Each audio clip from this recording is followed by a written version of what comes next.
Thank you for choosing page 121. Today we're going to take a look at a brand new traveler book from Mongoose, The Core Expeditions. This follows the Jodani in their almost obsession to go to the galactic core. And we find out why in this book. And I enjoyed this book. I have a few notes, and I'll hit those as I go through the video. But yes, I'm very happy to have this one in my library, and I really enjoyed the read. So, our author is Isabella Treccani Cinelli. I hope I said your name right. I apologize if I did not. And as I said, this is a brand new book, just came out. And we go through the 8 expeditions. And that's the one that kind of caught me because I was reading them going, wait, there were only 7. But I'll get to that when I get to the 8th.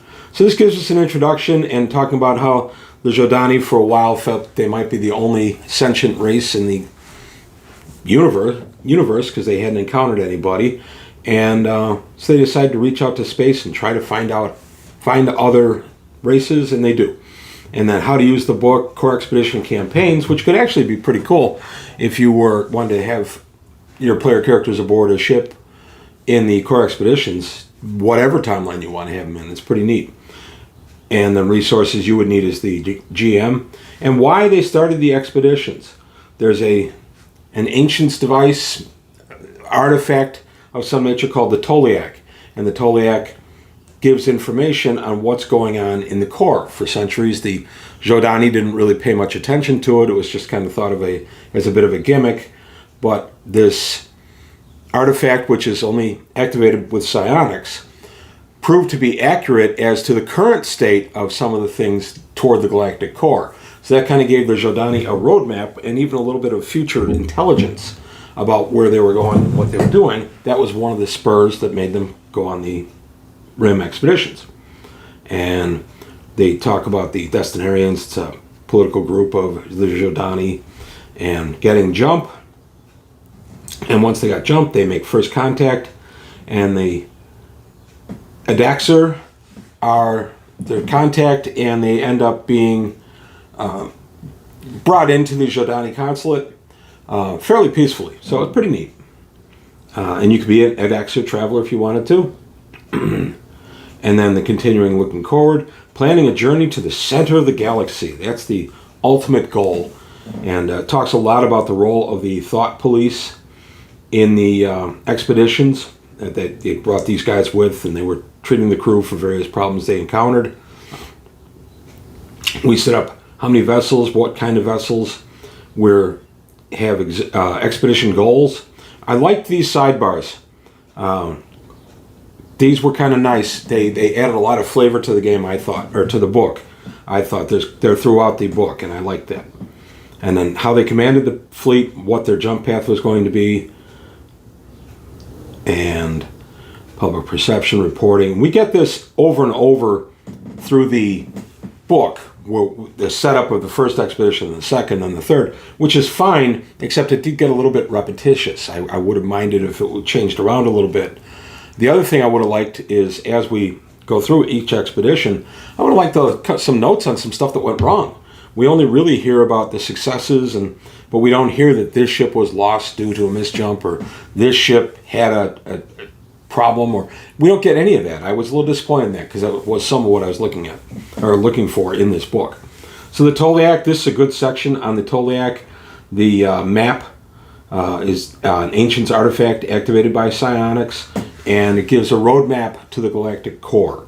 That's why the Jodani went that way. It's also about the only direction that they could go, that they weren't hemmed in by some other political entity. And they hide the Toliak. We get details about that. We didn't get a floor plan for the Toliak where it's being kept. We didn't get any kind of look at where it is. So that was a little disappointing. Talking about the psionics being used to activate the Toliak. This is pretty neat. I like the Toliak. And now we get into the first expedition. And this is following some of the tips they got from the Toliak. And turns out the Toliak, through experimentation, is accurate. So they start basing the expeditions on the findings from the Toliak. So we get the first expedition. And some of the dates and some of the tech levels given in this book don't jibe with older versions of Traveler. I'm a firm believer that if you want to rewrite the IP and you are the person that owns it, I don't really have much of a problem with that. And they even did it to an extent where they have a current expedition going to the Galactic Core right now in 1105, the year this book takes place. And that's the 8th one. I remember reading about the 7, and then I saw an 8th that had prior to this been later in the timeline, but it's here. So here we get a look at the first expedition, what they're hoping to accomplish, and then the ships, the public preparations, final prep. We get Expedition Journal, which I really liked, and I love that poster. That's an excellent poster. Prole, an intendant, and a noble. Look at that. Anyone can be a hero today. I like that. And then, oh, by the way, the artwork in this is so good. I really enjoyed the artwork in this. Final boarding, the launch, how big space is. The Galactic Core is right there, and we're this tiny little thing down there. And it goes by legs. The first leg they discovered this. The second leg they did this. We get maps of planets that they find. More expedition journals. Second leg, and then we get the sector layout as they're going through it. The subsector layout. Sorry, as they're going through. So good, solid traveler book. I liked all this stuff. This is all good. The third leg, and then we get this and another planet. And that's how it continues. Now we get another subsector breakdown. Again, love this stuff. This is excellent. You can look a lot of this up on the Traveler map. I have not compared to make sure that what's in this book is similar to what's on the Traveler map. Traveler map is done to Mark Miller's Traveler, or Traveler 5th, Mark Miller's edition, as opposed to Mongoose. So you have to convert a little bit no matter what if you use Mongoose with the Traveler map anyway. So then we get the fourth leg of the expedition, and then we get some neat stellar anomalies, which I like. They're called out here in the book. We get a little piece of equipment, a prefab research base, and then the starships of the first expedition. So we get a nice look at a lot of the ships. Tech level 12, which I believe is a little higher than the first one was supposed to have been done at. Also, they've jumped 2, which I don't think the other canon has them having anything but jump 1 at this point. And now we go to the second expedition, and again, it's much the same thing. Here we got another neat stellar anomaly. They talk about the logistics of it, and then where they've launched the expedition, the second one, and there we go with the subsector. And again, I love this. It's very good. It just started feeling repetitious by the third one. And then we get a colony bot brought out for us. We go to the second leg. Big old aquatic species. Lots of good stuff in here. I really like this. It got repetitious by the third expedition because it's the same formula each time. I would have liked to have seen a little variant in that. I'm not really sure how. I'm thinking more maybe from a different perspective for each of the legs. Maybe the first one you do a battleship captain, his perspective, and the second one you do an exploration ship or something like that, or a scout vessel. But I liked the book. I thought it could have varied itself a little bit. I liked the expedition journals. I really enjoyed those. And then we're up to the starships of the second expedition, so we get a look at those. And the starships look gorgeous. I love them. So yeah, according to this book, the Jordani have the 8th expedition going right now. So your travelers could jump in and be part of it and be way far away from charted space. That's something else I would have liked to have seen explored a little bit. They hit us with some planets, which is really nice, but I didn't get any real flavor for the various alien races that were met as they were traveling. They talk about them a little bit, but I didn't really get a lot of flavor for it. But again, that might just be me. And then we have another sentient race, these octopoids, and robotic systems, and there we go, another subsector. So you get a lot of subsectors in this book, which is good too. And if you're playing a game, maybe you don't want to be near the Imperium because you just don't. Well, you could take one of these subsectors and just morph it over into your own game, not have it be part of any kind of printed universe. This would be a real good book for doing that. So I mean, there you go. You've got there's a big old rift in there and everything. So you could just take this and say, okay, this is going to be where my travelers are, and it doesn't have to be part of this book. So you get a lot of good information for that too. Lots and lots of planets around here, lots of gas giants, a really good clump. And then continuing on, now we go to the fourth leg, and the starships of the third expedition, and we get that again. And this is rinse, repeat. Very interesting stuff, very good stuff, but rinse, repeat as we're going through the book. Good sized book too. I don't remember off the top of my head how many pages it is, but it's pretty good sized. So there we go. We're going to look at Ishez University and Ishez's uses and campaign. It's one of the planets that the Jodani have found and brought into the consulate. Now we go to the fourth expedition, and planning of it is shorter now because they know what they're doing. First leg is shorter, second leg. And again, these sidebars are excellent. And lots of real estate right there. I like that. And what they did on each expedition is there was an exploration arm of it as well. So the exploration arm would split off and check some of the systems nearby and then come back and report. And the expedition would decide if they want to go here or there, and if the expedition wanted to stop for a year or two. And that's the other thing. There's a lot of time on each of these expeditions. They're taking lifetimes to do these. That was really cool too. I would have liked to have had maybe one or two perspectives of the people who were left behind. Am I ever going to see this person from my family again? Or, that could have just packed a little more punch. I like how it was done. There's our ships. I really enjoyed how this was done, but there were some areas that I thought they could have expanded a little bit to give us a little bit more immersion. And the fifth expedition, and there we go. Again, we're very familiar with this. I'm not going to linger on much of this because there's some good stuff to get to. Not that this isn't. This is really good. Ring 7600, ring 7600, that's the first planet that the Jodani find that are affected by the Empress Wave. And it is referred to as the Empress Wave throughout this. One thing I was hoping out of this book that we would get was information on the Empress Wave. We did, but it's inconsistent. I didn't get the idea of a wave front coming because some of the ships were affected and some weren't, and some planets were. It was not as all-encompassing as for earlier treatments of the Empress Wave. But with still a lot of good info on the Empress Wave. I loved the Empress Wave. There you go. Got a little section there. I thought that was all I was going to get. Nope, the rest of the book deals with it. And there we go. So there we go with the subsector. They counted the Empress Wave quite a ways away. It's moving faster than the speed of light, which it does in various editions of Traveler. So all pretty exciting stuff.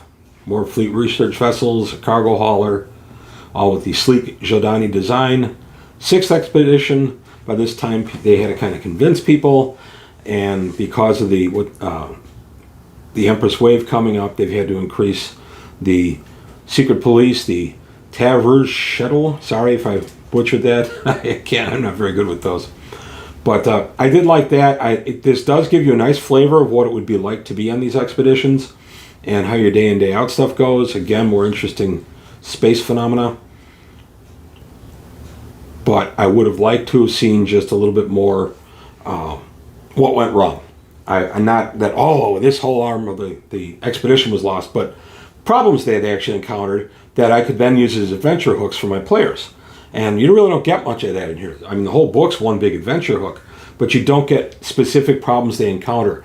A fungus that is able to get into the shelter that you have on the planet, and it's growing and it's choking off all the air supply. Anything like that. There wasn't anything like that. I don't know. Starships of the sixth expedition. Now we go to the seventh expedition, and tells us the troubles that they had there. And the timeline is here. Now the other complaint I had with this book is I wanted a timeline. I wanted just a bar that said this expedition, this date, and then you go forward in the next one, which is common in Traveler, and doesn't appear in this book.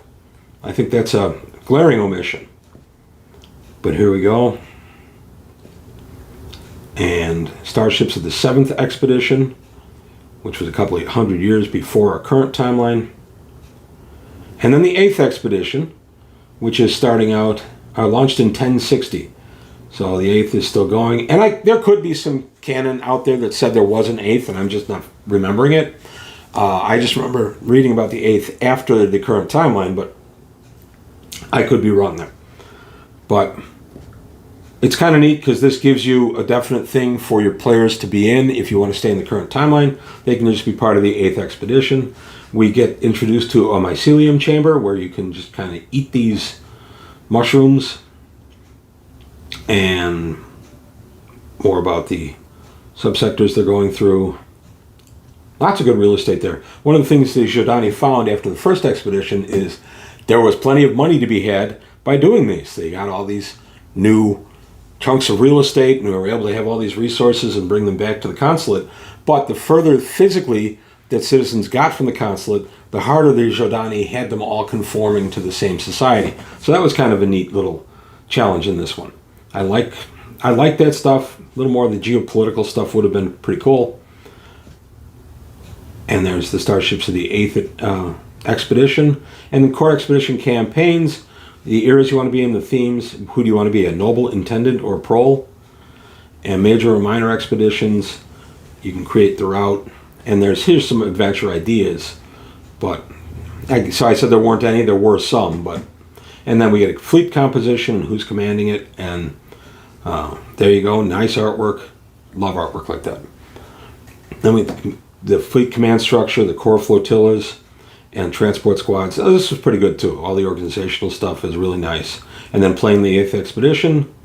And then the minor expeditions, these are the ones that branch off from the main run. And other civilizations. Then we get some of the equipment that they use, the little walker bot, and surveillance craft, robots, various droids. The Jordani do mechanize their fleet to a great deal, so they have less individuals out there being affected by the psychology being so far from home. They're using more and more robots and AI, that's consistent with everything they've done over the years, the Jordani. And there we go. And then a fine index, which I love in a book like this, even better than a table of contents. And then that's the back page. That's it. So, for the book itself, yes, I absolutely enjoyed it. I enjoyed the read. There were some typos and such, but Mongoose has cleaned most of those up now that it's been out for a little while. They got some feedback. They went ahead and they've reissued it. And this, I believe, was the reissue. So I like that. I like that Mongoose is responsive to stuff like that. Overall, the early go is kind of a little disjointed. And this book feels like it was actually written either in chunks over a long period of time or by multiple people, because the flavor of the writing does change throughout. And it's not a bad thing. I have no issue with supplemental stuff being introduced. But I don't know if one person wrote this, and if they did, this book was delayed a couple of times, so maybe it was just older stuff, and maybe the prose has changed a little bit. I don't know. But it did feel to me that there were multiple hands in this, but that's not a bad thing to me. I'm okay with that. All in all, absolutely, I would recommend this. But like I said, I had a few notes on it, most having to do with established canon, and that's fine. If this is the current canon, then that's what we'll be using. So I'm fine with that if we have to go that way. But that's all I've got to say today on page 121. I want to thank you for your time. Thanks for watching. Please like and subscribe if you enjoyed the video. Tell your friends. Let's get the channel going, or growing rather. And also, any kind of comments or ideas for various videos in the future, I always look at. I won't promise that I'll do it, but I will. I always read this stuff. So please leave comments there. Also, take a look at the Patreon, see if you can help me out there. And that's all I've got today on page 121. I want to thank you for your time. Thanks for watching, and I'll see you next time.